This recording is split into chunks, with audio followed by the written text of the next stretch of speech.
రోజు భారతదేశం తలెత్తుకొని తిరుగుతుందంటే కారణం విలియం కేరీ. రైలు బండి ఎక్కింది భారతదేశం విలియం కేరీ కారణంగా. పెన్ను పట్టుకొని రాయటం మొదలు పెట్టింది భారతదేశం విలియం కేరీ కారణంగా. భారతదేశం న్యూస్ పేపర్ చదవడం మొదలు పెట్టింది విలియం కేరీ కారణంగా. ఇంతమంది ఆడవాళ్ళు ఇక్కడ కూర్చొని బైబిల్ తీసి చదవగలుగుతున్నారంటే విలియం కేరీ ఆడవాళ్ళకి స్కూల్స్ కాలేజెస్ తెరవడం బట్టి సాధ్యమైంది. మీ తాత చచ్చిపోయిన తర్వాత కూడా మీ నానమ్మ అమ్మమ్మ బతుకుందంటే కారణం సతీ అనే దాన్ని విలియం కేరీ అంతమొందించబట్టి. ఎందుకు? దేవుడు దర్శనమిచ్చాడు.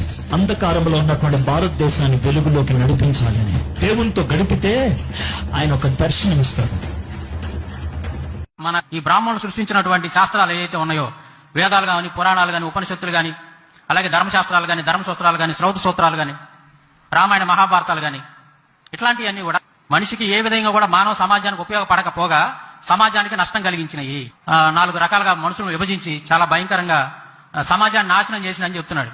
వెర్రివాళ్ళని చేసినాయి అంట ఈ గ్రంథాలన్నీ సమాజాన్ని.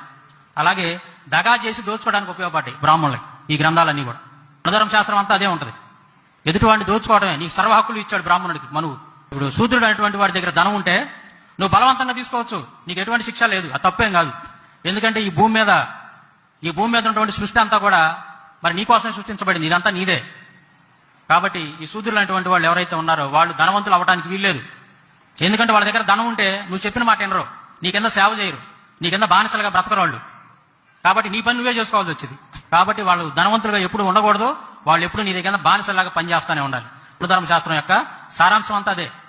వాళ్ళు తయారు చేసినటువంటి గ్రంథాలన్నీ కూడా వాళ్ళకు ఉపయోగపడేటట్టే రాసేసుకున్నారన్ని.